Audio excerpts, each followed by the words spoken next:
Hey guys, quick video today to explain to you that the DJI Fly app on iOS has just been updated. It's a 1 GB update, but it now supports iPad models, so you can play this now on your bigger screen tablet devices. This also supports now game controllers, so it now supports Xbox and PlayStation controllers. It won't work on the PS5 or Xbox One S or X controllers, but it will work on all the PS4 and the Xbox One S and X controllers as well. So let's get into it and I'll show you just how fun it is to play this now with your favourite games controllers. Even if you're not interested in buying this drone, it's such great fun to play. You can have it in different modes, just like you would if you had the drone. DJI actually recommend, if you're going to buy this drone, to practice on this simulator a lot, especially in manual mode, before you go out in the real world flying your drone. But if you're not interested in buying the FPV drone, but you're into drones, I'm sure you'll love this. Let's go. Alright guys, so first thing you need to do is connect your controller to your actual iPad as well. So I've done videos on this before. If not, just have a look through my old videos that show you what to do. But basically, just go into Bluetooth, put your Xbox controller into pairing mode. If it doesn't work first time, just try it again and it does connect. It took me a couple of attempts, but then it does. Right, so if you've not used this before, fire the app up. You can just click not now for that product information. Then you need to log in, and you log in using the same ID that you use when you're flying your drone as well. If you've not got a DJI account, this is a good time to register and get one. For this, you need to click on smartphone, and then once you've clicked on smartphone, it will automatically recognize that you've got a controller connected. And in here you've got different flying modes. You've got skills, free flight, or time trials, and you can change the settings as well, and you can change the controller stick modes. So you've got different modes now. You've got the instructions, mode 2, mode 1, mode 3. Just set that up to how you want to fly. You might have your own preference of how you want to fly, and you can change all the different your settings, and there's a load of different now customizations. And then for here I'm just using the Xbox, so I'll click on that one and it will show me now what all the different buttons on the Xbox controller do. And it's made so it's just like flying. If you're going to be flying this FPV drone, use your controller to get great practice on it. And then if you're really enjoying this style of flying, then maybe you could go out and purchase it. And this is also, if you've got a PlayStation controller, tells you what it all is. But it's so much better than playing it on the actual phone, using your thumbs on the phone screen. It wasn't the best, but now we've got a controller. It mimics really well, just like using an actual controller if you was flying with the FPV drone and the controller.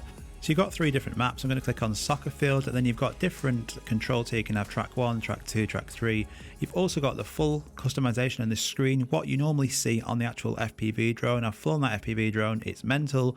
It's really challenging to fly, but the actual on-screen display, which you see on this simulator, is the exact same.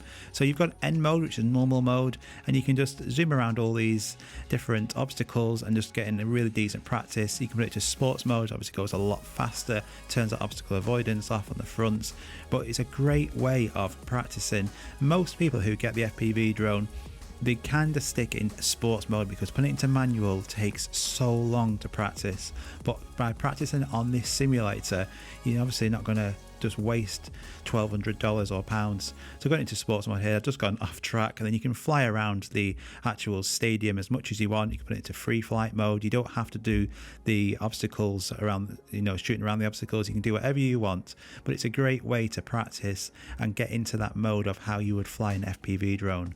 You can go into basic remote controller training, and this will go through all the different controls, and that's the actual FPV drone that DJI use. But by using your controller stick on your Xbox or PlayStation controller, you can actually get a really good skills training of how you're going to fly.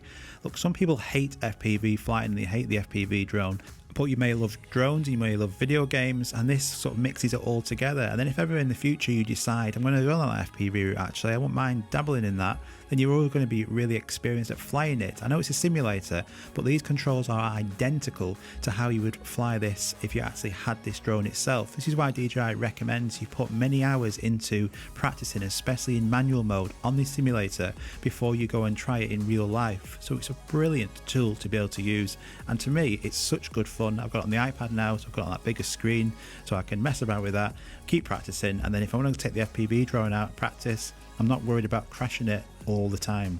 On one of the maps, factories are really good as well because you can fly throughout the buildings and all the different obstacles around here, so it's a great way of practicing. I've got it in manual mode now, and I'm probably one of the world's worst FPV pilots out there, but I do practice a lot on this simulator, and in real life I've got a few FPV drones, and it's all about practice. But with me, just not really got the time to put so much effort into this. But if you actually put a few hours into this, you would be better. Just by playing this for about 20 minutes now, just recording this video, I can actually see an improvement. Maybe you can't, but I certainly can. But manual mode on the simulator, it's so easy to be able to get used to it compared to actually going out with the goggles on thinking, shit, if I go and crash this now, that's 1,200 quid gone. But use it on the simulator first. Try flying it through all these obstacles like I've just made a mess of here. But if you crash it, it doesn't matter. Just press restart and away you go. It's a great fun experience, and it does pass a lot of time. So I really recommend downloading this. At the moment, it's only on iOS, which is a downside. I do know that for the Android fans out there.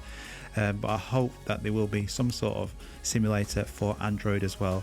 Sports mode is good as well because you get to use that normal flying experience we're all used to on the cinematic drones, but you can get used to flying in tight spaces. And even if you fly cinematic drones such as the Mini 2 and the Air 2S, you can practice your cinematic moves on this simulator and then get better on this, and then go out in real life and try it for real on your actual drone. You know, practice flying into tight spaces, get that cinematic feel. Practice good panning shots or sideways shots using the controller sticks. You know, get used to it and use this as a tool for your cinematic drone as well, but also have fun with it. This is a great app, not only for experienced pilots out there to practice before going into manual mode, but for anyone who just wants a bit of fun on their iPad or iPhone. Now with that controller, it's even better. So quick video there just explaining that for you guys. Hope you liked that, and see you all very soon. Bye bye.